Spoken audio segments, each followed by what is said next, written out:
Greetings, citizens of the internet. You can call me Nitro Indigo, and welcome back to my extremely riveting Let's Play of The Legend of Zelda: The Wind Waker HD. Your sword landed all the way up there. Shoot, I'm sorry. I apologise. I guess my aim was off by a little bit. The look on your face, priceless. I slipped this stone into your pocket before we fired you over there. It's no ordinary stone either. I can see what you're doing through this stone, so obviously you can hear me through it. So, if you see A, you better press that button. Oh, I've put that stone on your quest starter screen in orange. Use the arrow on the item screen to take a look. It's pretty basic. I actually didn't know you could do that. Hey, but listen carefully. I need this back after you saved your sister, so don't go losing it, you understand? Alright then, down to the brass tracks. The courtyard is awash with searchlights, so they'll see you right away if you just go charging in. Better think it through. Anyway, in this dungeon we don't have a sword, and if any enemies spot us in the searchlights, we will instantly get thrown into a jail type place. So what we need to do is hide in a barrel and wait, and wait, and wait some more. First of all, we need to go to the right.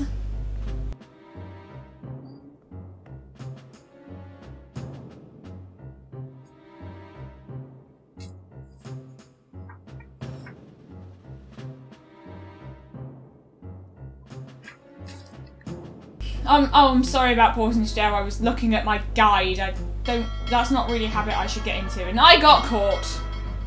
Merry Christmas. Oh, yeah, when you get caught, this happens. But thankfully, because there wouldn't be a game otherwise, there is a way to get out. Oh, wait a minute, you can't. I thought you could throw this barrel, but you can't. So what you need to do is jump onto this shelf and break this pottery jar bings.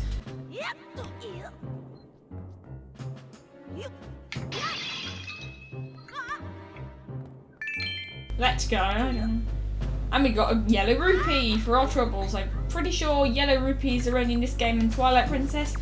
I don't know, it's not, I haven't, as I said, like, I think I might have said this in previous episode, I'm not sure, but this is the first time I played a Zelda game in a while. Like, a few months ago I tried to play Link Between Worlds, but I just couldn't. I just got bored at the title screen. I played it before, don't worry. Spoilers, there are credits at the end of Link Between Worlds. Anyway, rake a few more of their pottery, or property if you prefer, and then we have to go back outside. Into the woods we go.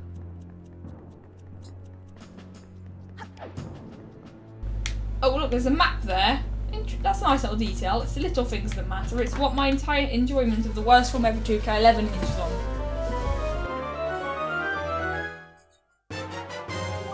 You got the dungeon map! You can view it by tapping the map screen on the Wii U gamepad and even see rooms you haven't been to yet. That's useful. And if we drop down here instead of getting onto the lamp, let it go, let it go. I haven't seen Frozen in a long time because I went into it completely spoiled, and so I don't really have much of an opinion on it, but Reed Robinson's is my jam, thanks to Mr. Enter. Anyway, in this treasure chest, in this treasure chest we shall get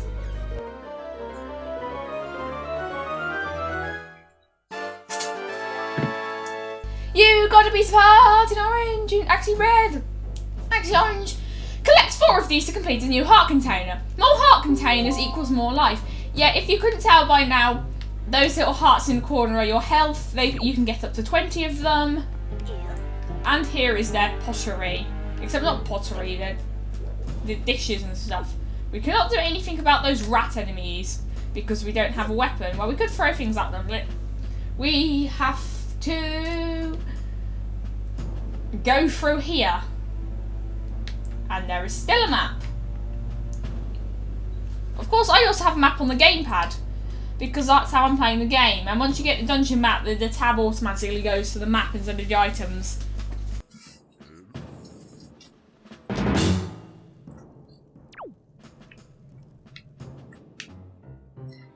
Oh, and pressing A to drop will get rid of your barrel. It's not really the best choice of words. Also, I like that heat distortion effect. So this dungeon involves a lot of waiting. Yay! Merry Christmas, everyone. Enjoy this game which begins with you having to stand around a lot. And speaking of Christmas, a lot of games that came out on the GameCube in 2002 were rushed, because there was this one, there was Star Fox Adventures, there was Super Mario Sunshine, there was Spyro Enter the Dragonfly, the worst game ever 2K2, as I like to jokingly call it. But anyway, I like to call this the 2002 GameCube curse. Is it a coincidence or fate? Probably a coincidence. But here's my extremely interesting story with Spyro Enter the Dragonfly. In 2014, I wanted to get a PlayStation 2 to try out some new games, but I didn't know what to play on it. I went with Spyro Enter the Dragonfly because they also had a Hero's Tale at the place I got my PS2, and I thought that Hero's Tale was the one everyone hated because I knew barely anything about Spyro. After playing it for a few days, I looked at the TV tropes page for Enter the Dragonfly and felt so disheartened I could never pick the game up again. A couple of years later, I finally sold my PS2, but then later I saw The Legend of Spyro: A New Beginning mentioned on TV tropes and wanted to play it. So I got another PlayStation 2, but didn't know what to play on that, and I thought that Dawn of the Dragon was the second game instead of the third. Because I sort of read that in the planet having two moons was a plot point in the third game, and there was a game called The Eternal Night. And I still knew barely anything about Spyro, but oh my gosh, I'm still in L mode. Or ZL mode even, and I can't unlock, oh my goodness. There is no way in, oh gosh, I'm going into the options menu.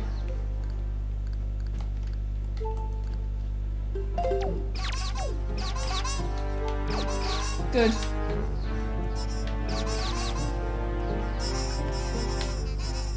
And anyway, and then eventually I sold that PS2 as well. But now I'm sort of interested in getting a PS4 because there's the whole Kingdom Hearts compilation and the Secret of Mana remake, even though I don't really play that many RPGs.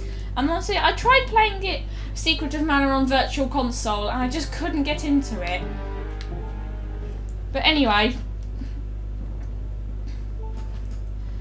And I also had Children of Mana on DS. I knew nothing about it when I got it, besides it was in the same franchise as Secret of Mana, which I heard was a good game. And I thought I'd uncovered a hidden gem, but it ended up being like one of the most frustrating games I'd ever played.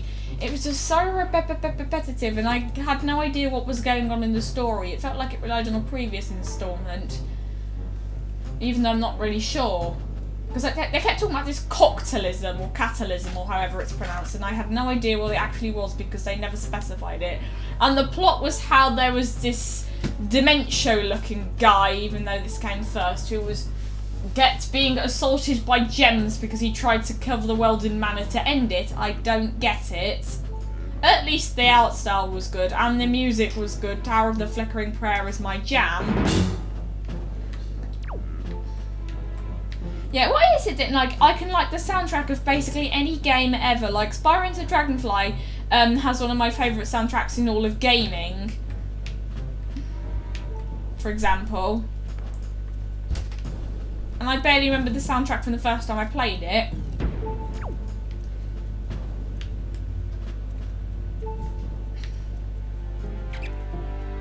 End of fourth, I guess. I don't know why they have the map here. Oh, wait a minute, it's because it's the first dungeon and not everyone will get the dungeon map because they're idiots. So I suppose getting into the jail place was actually advantageous because it helped me get to where I needed to go. Oh, and that's a recovery heart. Thanks, game, I needed that, and it's being sarcastic when I'm not.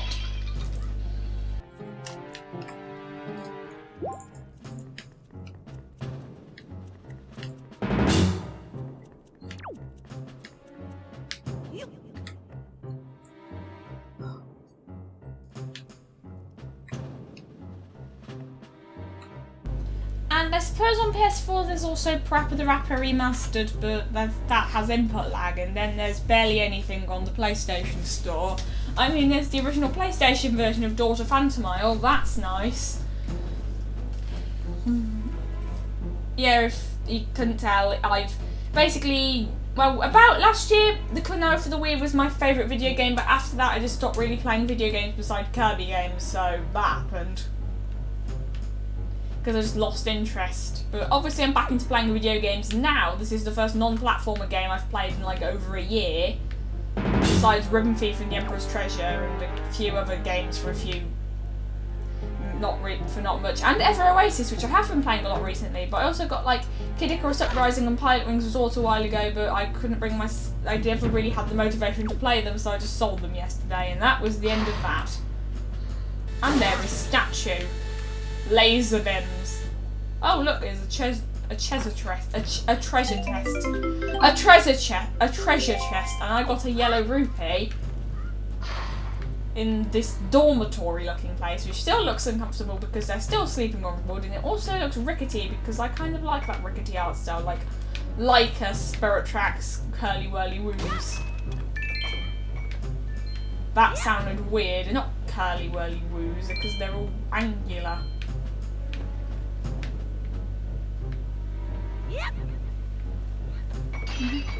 Teacups.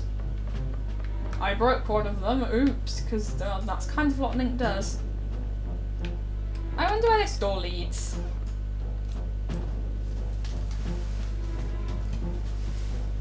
It leads outside, also known as X'd. Okay, our goal in this dungeon is to disoperate, if that's a word, all of the searchlights. So I think I'll just go back the other way and do that one first. Because it would be better than just backtracking later.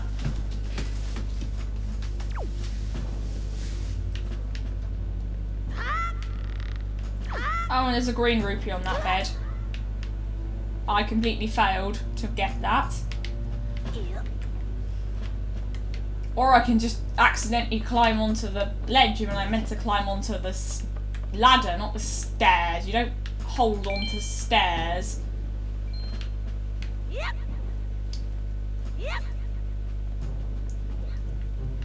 Oh, come on, game! That was a bit of a delayed reaction.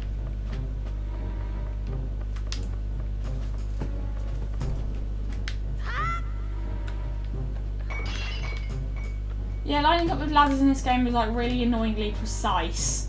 Or am I just bad at it? I don't know.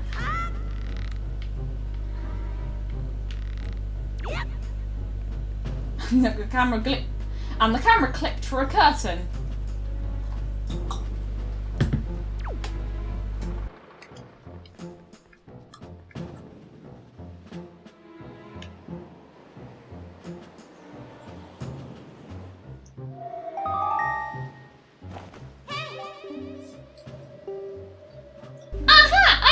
Indigo, in order to reach the top of the tower where your sister's being held, you'll have to find a room right below the tower. You've got to take the door to outside in orange and then climb up from there.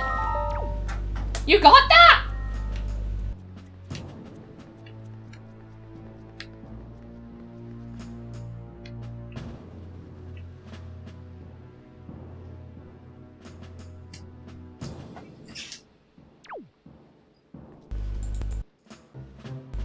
Sorry about that, I had to go down for lunch. Anyway, it seems like we can't go to the one which I wanted to go to first. Can we? So instead I'm going to go to the one, I'm going to go in the other direction, the one I was originally going before I changed my mind. The one I was originally growing. Oh. Or I can just fall straight to the ground. Merry Christmas. Why do I keep saying Merry Christmas in an attempt to be funny?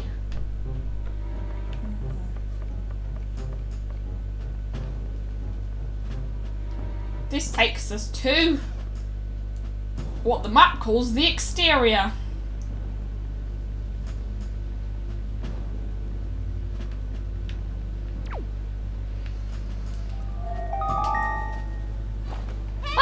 Indigo, there's a monster running the searchlight up there. If you can slay the monster, then just maybe it'll shut the searchlight down. Oh, but you're unarmed, aren't you? All you have is a shield in orange. If I were you, I'd try to use my shield in orange to deflect the monster's blows and see if I could make it drop its weapon in orange. If you did that, you could pick up its weapon with A. But that's just me. What'll you do? Oh, a Tetra is apparently omniscient because that's exactly what we need to do.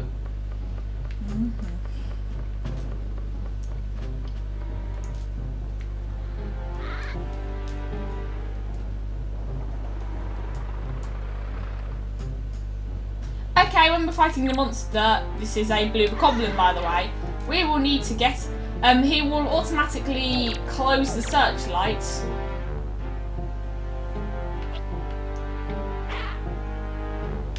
And now we just have to stand here awkwardly and wait for this blue goblin to drop its weapon. Or I can just fail at that completely.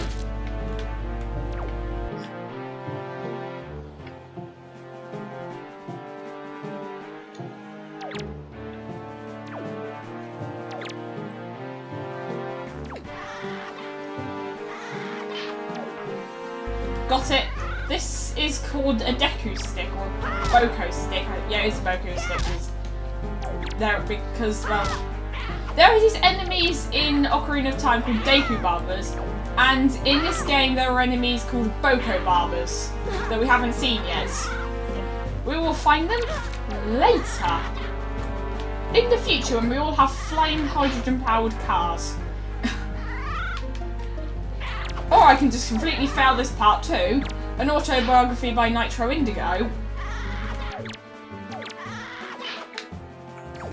Also, this blue goblin's eyes are glowing, and I think that's just a bloom shading thing, like how the stripe on Knuckles' chest glows in Sonic Boom: The Rise of Lyric, or Larrick as the guy who did the 7 Good Things About Sonic 06 video pronounces his name.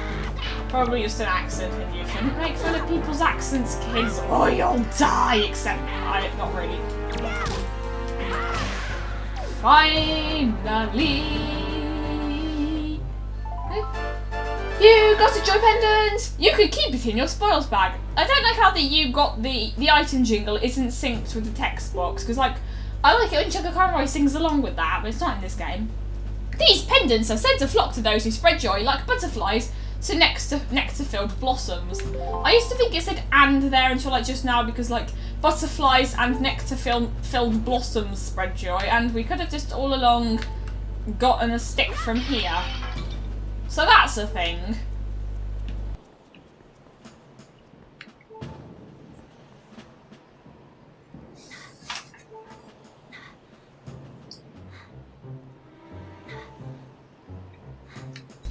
Anyway, next of all, we need to climb back down the ladder. The most interesting ladder in the world, apparently, and it's over here. Finding a donut. Oh, wait, like locating Frankenstein's brain. You know, when I was I thought all the things I mentioned in the Phineas and Ferb opening actually happened in the show. Spoiler alert, they didn't.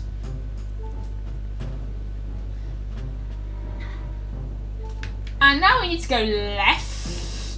To the left, to the left, to the left, to... Oh, isn't it? Isn't that a Runaway Guys thing? I think I've gone in the wrong direction. So I'm going to take the other door and see what happens. Speaking of doors, I still don't get why the game is called Door to Phantomile. What is the door? You are the one who will open the door. Confirmed Klonoa is Sora. And Disney will buy Namco, and Klonoa will be in the next Kingdom Hearts game. Also, is it bad that I keep fantasizing about there being a Cars world in Kingdom Hearts 3, even though that's probably a really stupid idea?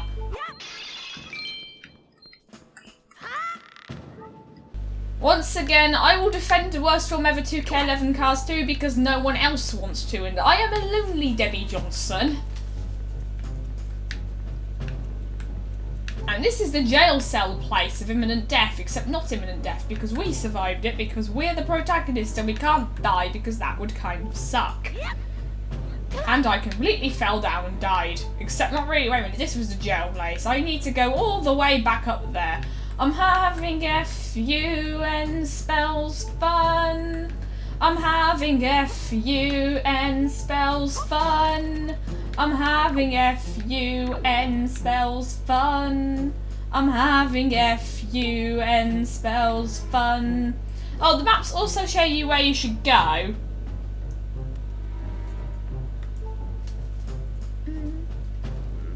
Because they have a circled room on them and stuff. Also, for some reason, I'm now thinking of Tobiranomoka, which is the second ending credits theme for Fullmetal Alchemist 2003. That show used to be my jam until I watched the end of it and it got a bit confusing. And I kind of want to get it on DVD, but they don't sell DVDs of it anywhere. They only sell Brotherhood in like the 2 HMVs I've looked. But I also kind of embarrassed myself. I was kind of an annoying fangirl about Fullmetal Alchemist back in 2014.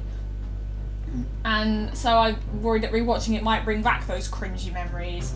Oh, another anime I want to rewatch is Dinosaur King, because it was like my jam when I was little, but I haven't seen it in years. And also Viva Pinata was also another jammy TV show which I barely watched because I had no idea what channel it was on. I previously said this in the Kirby Nightmare and Dreamland one-off, and this moblin, that's what they're called, is clipping through my barrel.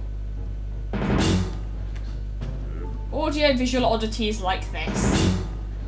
They're signs of a poorly made game, except when they're not. This game is not poorly made because Nintendo don't do that. Nintendo finish their games. Insert jab at whatever company you want here. Also, I like that symbol above the doors. It looks like the Searchlights, I just realised.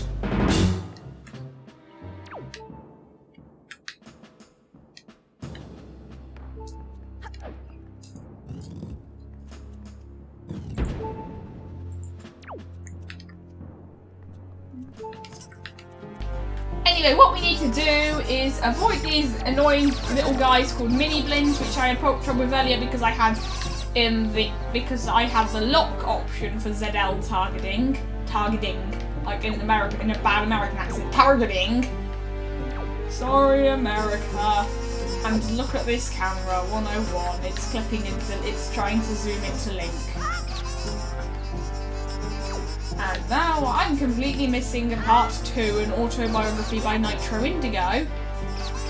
Sometimes it's hard to know which way you're supposed to go, but I just realised I'm in the wrong room. And I need to go back. I need to backtrack because its layout is a bit confusing. Sometimes it's hard to see just what's your destiny, but when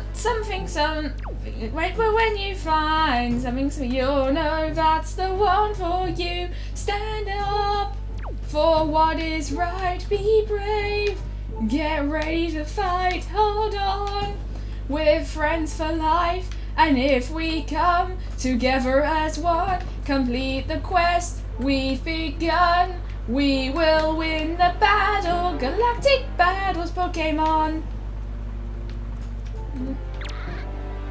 Oh yeah, I also spoke on Diamond and Pearl anime when I was little, but then I stopped for reasons I explained in my old video, the Porygon problem. By the way, does anyone want to make December the 16th Porygon Day? But it's kind of close to the anniversary of Clonoa Daughter Phantomar, which is the 11th of December. I was actually quite surprised to learn that the Daughter Phantomar came out in December.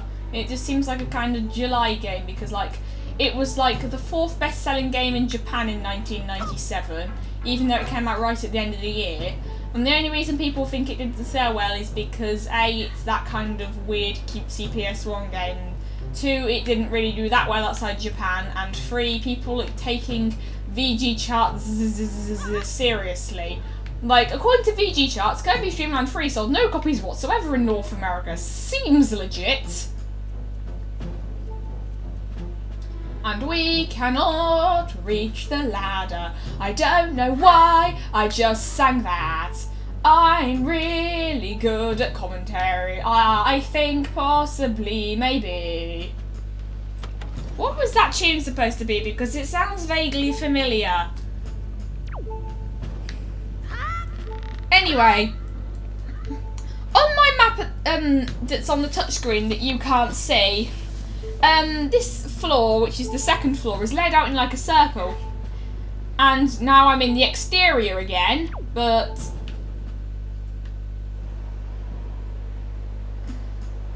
there is a cutscene showing me where the door is. You are the one who will open the door because Link is still Sora. Actually, Link isn't still Sora. Link is Sora in addition to Klonoa. Now remembering, like, in the inverse, I went back on myself. In the inverse cast Let's Play Daughter Mantimole, EXO jokes that Sora is Klonoa. I think I know things about Kingdom Hearts. And now we can push a barrel down. It's not the same one we saw earlier. And by barrel I mean a crate. This is now Crash Bandicoot, apparently. Now we can grab the barrel and not... Oh, we can only push it that... There is still one more searchlight left.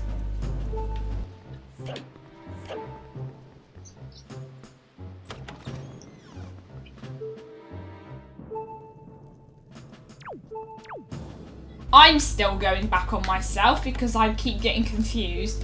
Yeah, I get disoriented in these 3D games a lot because I don't really play that many of them. I'm pretty sure the first 3D is in Z-axis game I played was The Dog Island.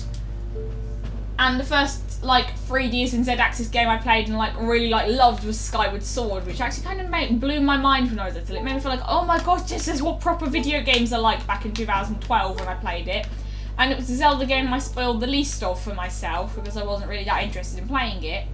So a few things did surprise me, like how the third tablet was not the Sapphire tablet, but the Amber tablet, and Lanayru was a desert, even though Lanayru is the goddess of water and sometimes time. That sounded a bit redundant. This is like Sugar Conway and Partners of Time, Partners of Time, Partners in Time all over again. Also, to be honest, I found that whole synonyms for time joke really annoying. Yeah, I have a hard time keeping up with Sugar Conroy's Let's Plays because after a while, he just starts to feel like he's going through the motions. He fails at things a few times. He makes puns. I mean, I have nothing against him as a person. He has like some genuinely nice moments, but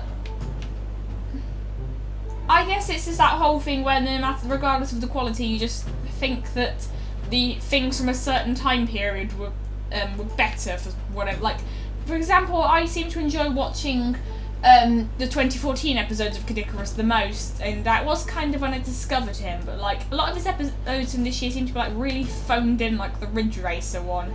Again, I have nothing against Kid Icarus as a person, I'm talking about him as a content creator. Then again, Sugar Conroy and Kid Icarus are two very different people, but they both have usernames beginning with C. And they both like Kid Icarus. And the Moblin is still clipping through the barrel, even though it's a different one.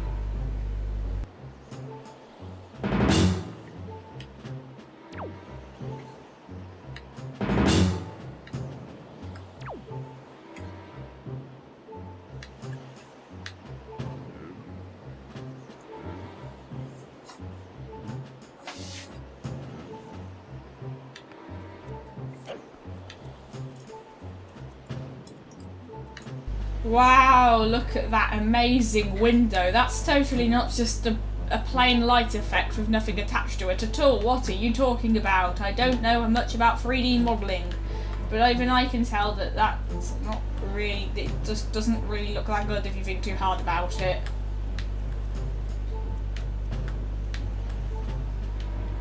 And now we must Siddle, okay.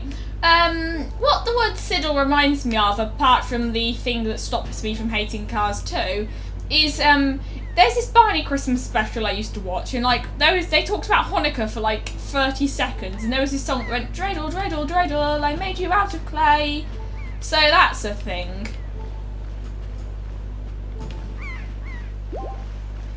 And I also remember that really well, like, Barney gets all the lights tangled up, so he blows them onto the tree as you do, and then all the kids make presents for Santa, and the presents actually look kind of nice, to be honest. I wish I was that good at arts and crafts. So where I'm good at arts and crafts, I just can't be bothered to do it. An autobiography by Nitro Indigo. I still have not disabled the third searchlight, so that's a thing. And we're already near the end of this dungeon. I haven't played this game in a while, I kind of forgot how this goes. Oops. And then spikes of imminent death and doom and swords of destruction appear. You got back the hero sword you dropped! In red! Now you're in business! Take care not to drop it again! I also really like his music. It's all Wild Westy. Not really fitting for this game, but it's good.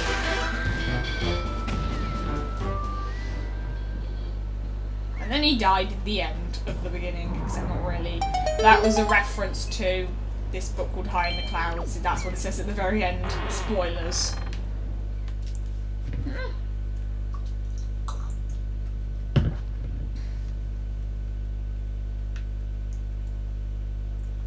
And now we're in the central room of Centralness, and I still haven't disabled the third searchlight, and spoiler alert, this is the end of the dungeon. Oops!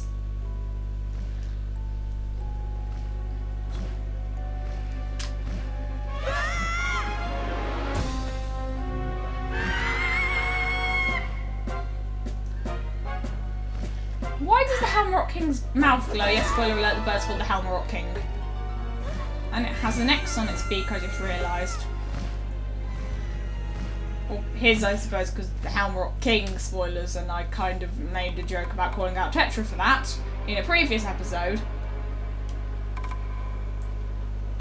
Also, I like how that there is just like half of a boat. What happened to the other half? Who knows? It was sold on eBay, obviously.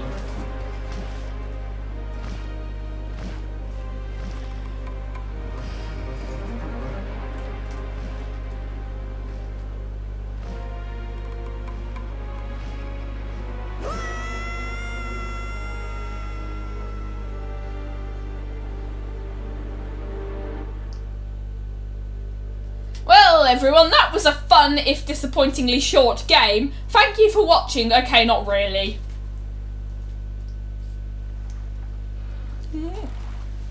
Link died, the end, and then boat. With peeling paint, I just noticed.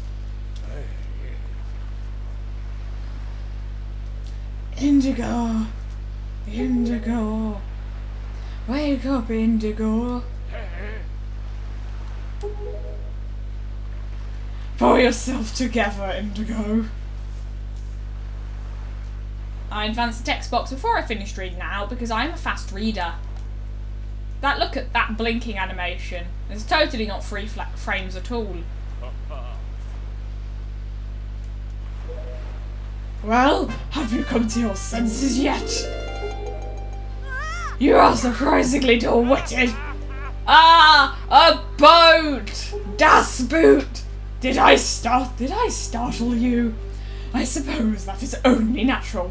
As wide as the world is, I am the only boat upon it who can speak the words of men. New theory, cast takes place in the distant future of the adult timeline. I am the king of red lions. Do not fear, I am not your enemy. I am a boat. Indigo, I have been watching you since you went into the Forsaken Fortress to rescue your sister. I understand your desire to protect your sister could give you the courage to fearlessly stand up to anything. But such a bold attempt was foolhardy! Unacceptable! I suppose you saw him, the shadow that commands that monstrous bird. His name is... I have terrible lip-syncing, Ganon, and I'm the only character in this game with lip-syncing. He who obtained the power of the gods attempted to cover the land in darkness and is now standing in a furnace, and was ultimately sealed away by the very power he hoped to command. He is the very same Ganon who is a spokesperson for Big Petroleum. I mean, the Emperor of the Dark Realm that the ancient legends spoke of. I do not know why the seal of the gods has failed, but now that Ganon has returned, the world is once again being threatened by his evil magic. Ganon Kong Country Returns was my favourite Wii game. Tell me, Indigo, do you wish to save your sister from him? Oh, and by the way, I've never played Donkey Kong Country Returns or any Donkey Kong game except for a tiny bit of the 1994 one on the Game Boy a long time ago. Anyway, and will you do anything to save her? Oh, I'd sell her on eBay. What? I see. In that case, I shall guide you as we go forward, advising you on what you should do and where you must go. Ganon's Spork cannot be defeated by human hands. let alone by what little strength you possess. The key to defeating Ganon is locked away in a great power that you can wield only after much toil and hardship. This voice is hurting my throat. Do you understand? Terms and conditions, Mayor. Terms and conditions apply. In that case, we depart. To the Great Sea. Do. Ah, but I'm getting ahead of myself. This is actually a bit embarrassing for me to admit, but although I am indeed a boat that possesses the power of speech, I possess no sail, which exactly explains how I managed to get here. And a boat with no sail can sail no seas. You don't say. I have brought you far to the east of the dark gates of the Forsaken Fortress. On this island is a town of merchants who deal in a wide variety of goods, and like 3 seagulls. If you search hard enough, surely you can find one who will sell you a sail in orange. I am sorry to ask you this, but without a sail in orange, I will be useless to you. This island of merchants is home to many valuable goods. The information they provide you may come in handy during your endeavours at sea, so listen carefully to their words and heed them well. But remember, there is no time to play. Come back here immediately as soon as your errands are done. Of course there's time to play, this is a video game, you napkin.